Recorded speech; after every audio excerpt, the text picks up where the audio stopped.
Hi friends, welcome to Ajay Automate's channel.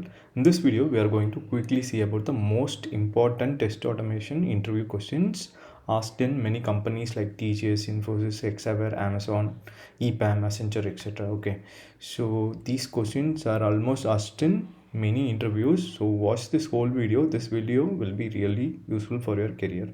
So let's start. So the first question is like explain about your test automation process.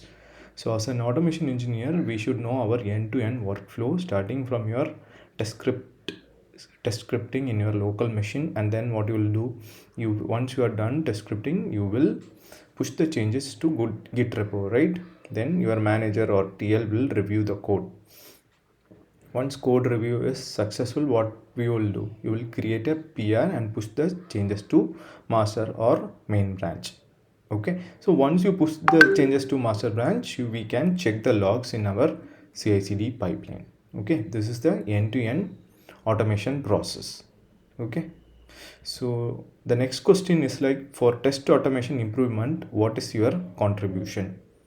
So for automation projects improvement, what have you done on your own? Okay, so you might have worked on enhancing your framework. We might have already worked in some old framework.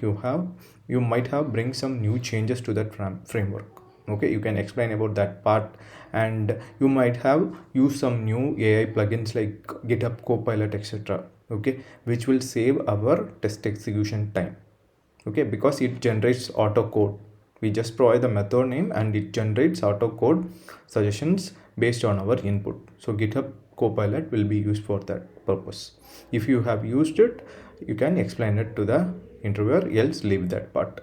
Okay, you can just explain what are all contributions you have made to enhance your automation framework. Okay, improved text execution speed. You might have removed unwanted sleeps or waits. Okay, you can explain that part.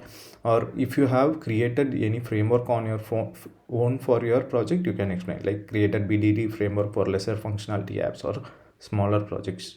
Okay, as an automation engineer, it's very important you make some improvement to your project.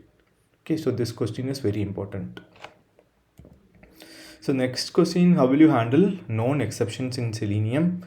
So you might have heard about soft assertion. That is one way to handle exceptions.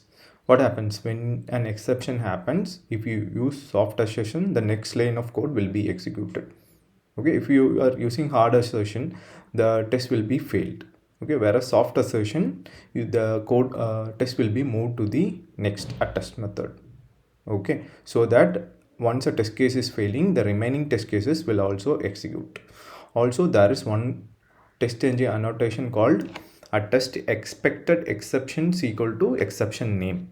Okay, you can define this annotation in your attest method, and what it denotes is we are expecting an arithmetic exception in this test.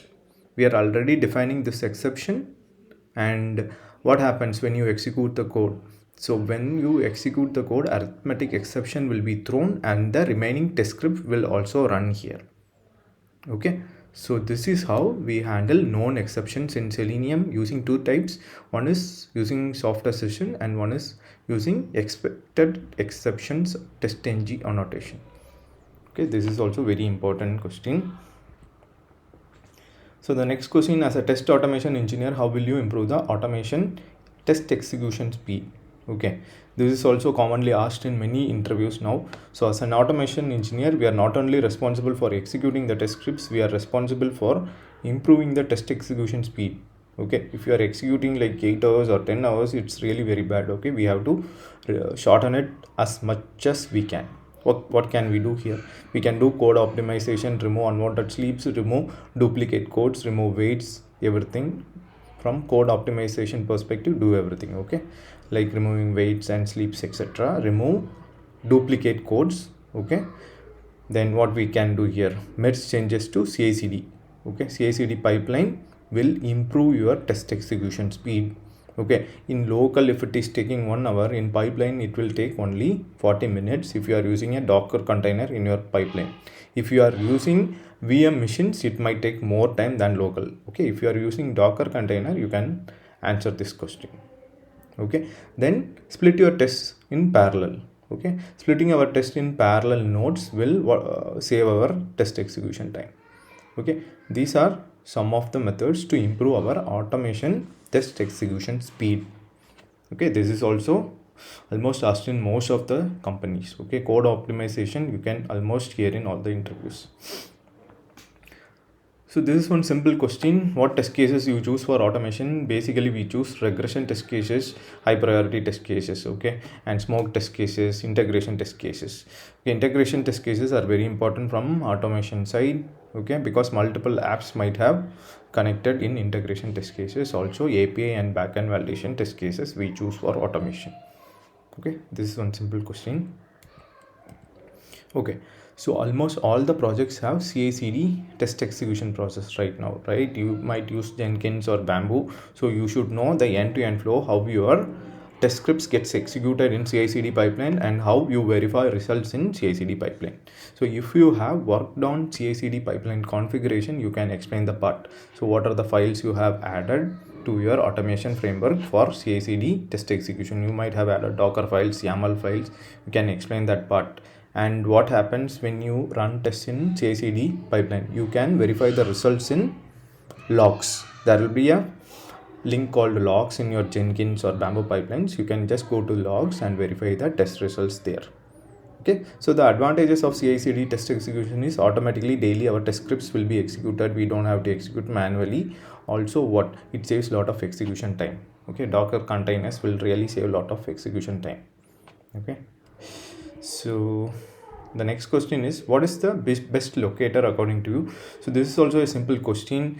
So when you have ID, XPath, CSS selector, class name, which locator you will choose? So when I have ID or XPath CSS selector, I will definitely choose ID initially, because ID values are unique and it is the fastest way to locate elements.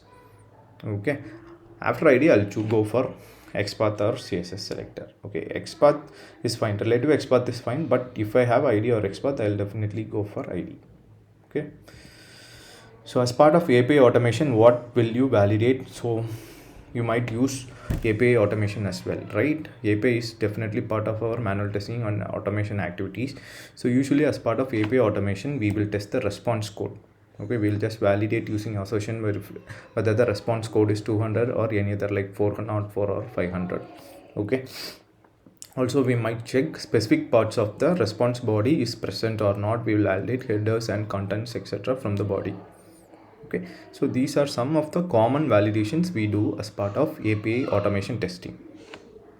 Okay, so next question, explain about your automation framework. This is kind of common question asked in almost all the interviews. You have to explain about all the components of your automation framework, like what library you are using for reporting TestNG, and is it a Maven framework or BDD framework, what design pattern it follows, and for test data, how you are calling data to your test, whether it is from Excel or property files or any other XML sources, and test reporting, CI/CD pipeline configuration, what have you done in base classes, and explain about your resources package etc. Okay, this question is very important for freshers as well as experienced candidates. So explain one complex scenario you have automated. Okay, this question is important because some people have bookish knowledge in the interviews. Okay, they might have automated any sample applications and they might struggle to answer this question. So be prepared in this question. Okay, so it might be any functional scenario you have automated, any complex scenario or integration test scenario or multiple application connecting test scenario.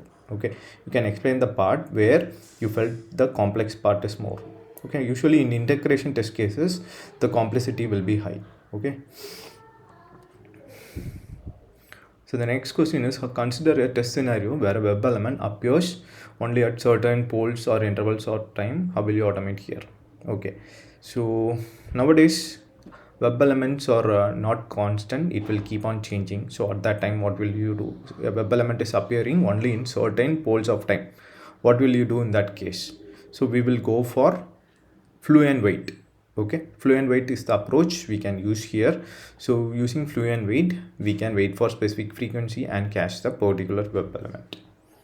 Okay, so if you might know about this polling every second, start ignoring etc, right? So this polling every means the fluent wait will wait for particular duration for the web element to appear, and once the web element appears, fluent wait captures this web element and we can automate that scenario.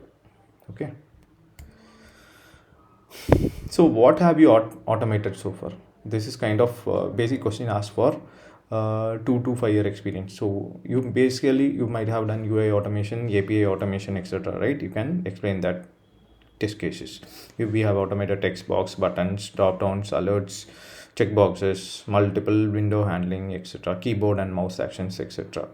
Okay, so from UI perspective, you can explain everything you have automated, from text boxes to page title, verify links, return all 200 status code, and you have to explain how do you automate it. So if consider a text box, you might use 10 keys to enter values or delete values using clear method. So explain that. Consider an alert, you might use switch to switch selenium control to alert, and you might use accept to click OK and dismiss to click cancel buttons. You have to explain all the flows here. Okay, so the question is, what have you automated so far as part of your automation career? You can basically explain all the UI, API or backend scenarios you have automated. So this is also a common question, TestNG usage and annotations. As you know, TestNG is basically used for enhancing your framework code readability and provides a clear structure to your automation framework. And TestNG has a reporting capability. Okay, most of our automation engineers use TestNG reporting because it provides a neat HTML structure which has passed, failed, on hold status with error codes. Okay, also TestNG supports parallel execution, parameterization, grouping and prioritization of test cases and test suites. Okay, TestNG is kind of common library we use for helping our automation framework, code reliability and test reporting, etc. Okay, so artificial intelligence, AI usage in test automation. So currently, as you know, artificial intelligence has become a part of our IT industry. So what have you done with AI in test automation, or how artificial intelligence helps in test automation? Okay, so basically I have used a plugin called GitHub Copilot, which if we give any suggestions or method names, it automatically generates code. Okay, consider for a complex test scenario, if I am coding like 2 hours without GitHub Copilot, with GitHub Copilot I can code it for around 1 hour. Okay, so it saves around 1 hour test scripting time. Okay, because it generates auto code. So these kind of AI innovations or AI plugins, you can answer to this question. Okay, so AI automation is improving day to day, so here you have to prepare for AI automation questions as well. Okay, use any plugins in your framework and try to enhance your framework from AI perspective. Okay, so that's it. So we have almost seen most of the common interview questions asked in major companies like TCS, Infosys, etc. Okay, this video will be really useful for your career. So please subscribe my channel Ajay Automates for more testing training related videos and job oriented videos. Thank you.